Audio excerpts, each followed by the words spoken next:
Bonjour à toutes et à tous. S'il existe une constante historique, ce sont les accusations de sorcellerie. De Rome à Athènes ou plus tard au Moyen-Âge, on en rencontre partout. Il s'agit d'un phénomène qui a fait couler beaucoup d'encre et qui fait l'objet d'innombrables recherches. On va donc essayer de faire le point à partir d'un cas précis. Allez, générique.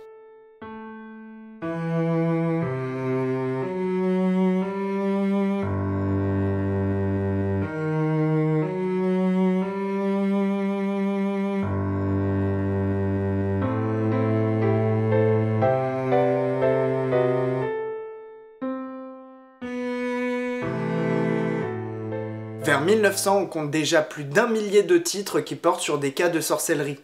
Et ce nombre ne fait qu'augmenter depuis. Toutefois, il reste de nombreuses zones d'ombre qu'il convient d'essayer de comprendre. Ce n'est pas rien quand même, c'est un vrai sujet qui traverse les sociétés de l'époque, voire encore les nôtres. Et tu ne crois pas si bien dire. Si on assimile actuellement les sorciers et les sorcières au diable et à des personnages habitués au sabbat, c'est en fait une création qui émerge seulement vers le milieu du XVe siècle. Ainsi, la vision que l'on a de ces hommes et de ces femmes accusés de pratiquer l'art divinatoire ou de simples maléfices évolue dans le temps. Il faut donc voir cela de manière globale.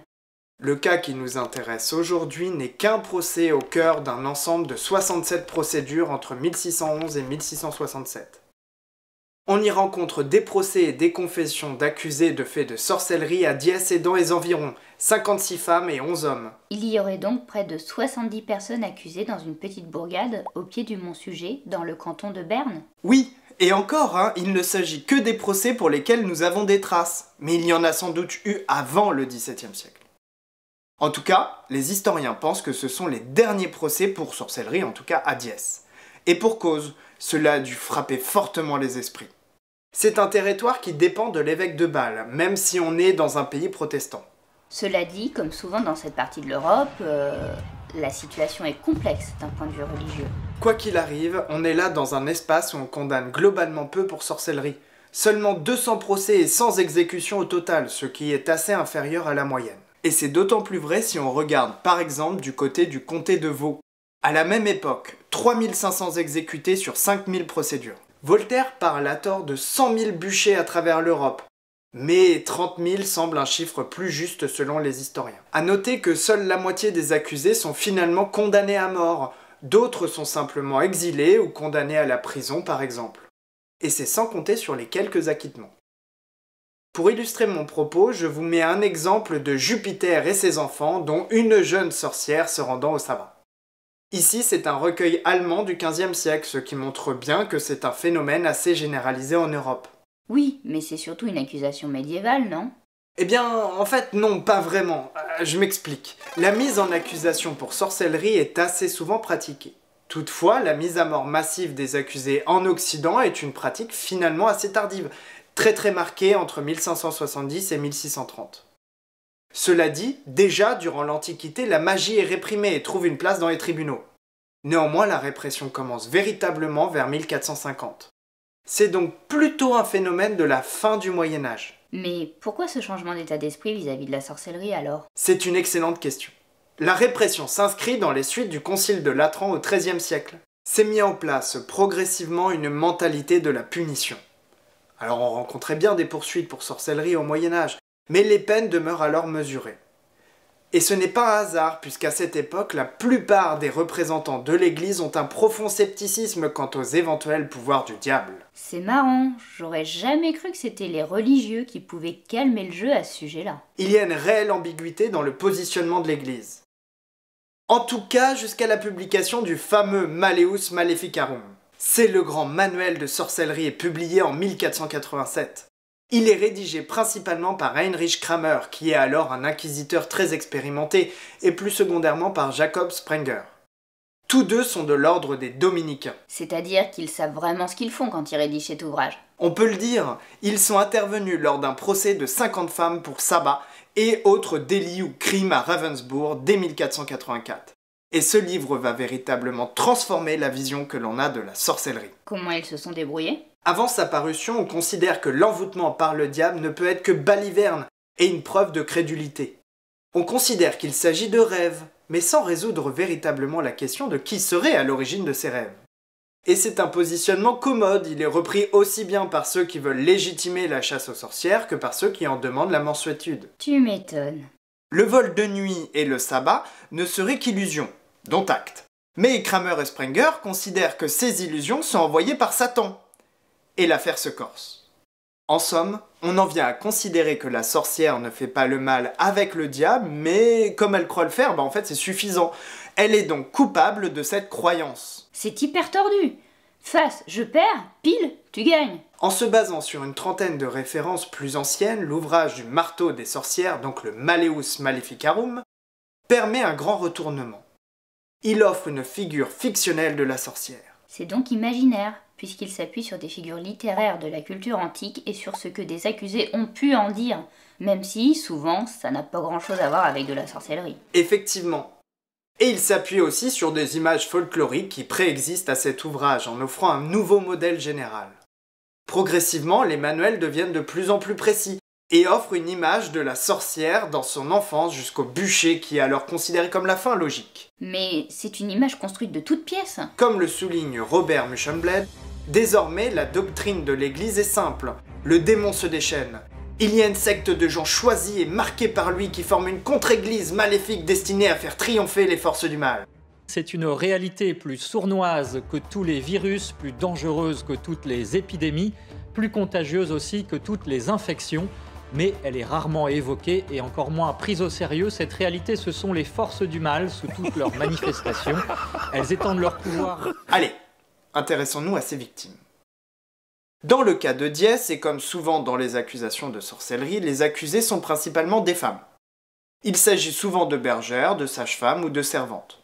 Souvent elles sont âgées, dans une certaine forme de précarité de l'existence, voire dans une forme de marginalité, je pense par exemple à un handicap. J'imagine que ce sont aussi des veuves, des femmes ayant des problèmes familiaux avec leurs maris, leurs enfants. Dans les grandes lignes, c'est cela. J'ajoute qu'il s'agit presque uniquement de femmes rurales, puisqu'on rencontre très peu de cas en ville. Dans le cas du procès qui nous intéresse aujourd'hui, on est en plein dedans. Une femme avec des relations conjugales difficiles, le tout s'inscrit dans le contexte de violence et de précarité. Ainsi, le texte parle d'un mauvais ménage avec son époux, et ce genre d'expression revient dans la plupart des confessions. Prenons un autre exemple. Le 5 juin 1616, on trouve le procès de Nicole de Villars qui suit celui que nous analysons. Ici aussi, nous avons affaire à une femme qui a été 18 ans servante et qui s'est occupée du bétail pendant 25 ans. Si je reprends dans le détail ce qu'elle déclare, ayant été servante environ 18 ans, garder le bétail environ 25 ans, sans gagner ni pourchasser que la grande peine sa vie. Son mari l'ayant battue démesurément et dépendant leur peu de biens. C'est cela même. Comme dans notre procès, elle reconnaît également avoir subi des violences conjugales. Donc voilà, là c'est clairement le modèle type de la femme accusée de sorcellerie. Le fait de faire le lien entre femme et magie est une pratique ancienne, puisqu'on le retrouve dès l'Antiquité. Il faut garder à l'esprit que les religions antiques se nourrissent de diverses pratiques et rites, mais pas vraiment autour d'un corpus fixe comme le proposent les dogmes monothéistes. On trouve donc couramment un mélange entre divinité et puissance du mal sans que vraiment cela heurte personne. Toutefois, ce lien n'est pas seulement une question de mythologie.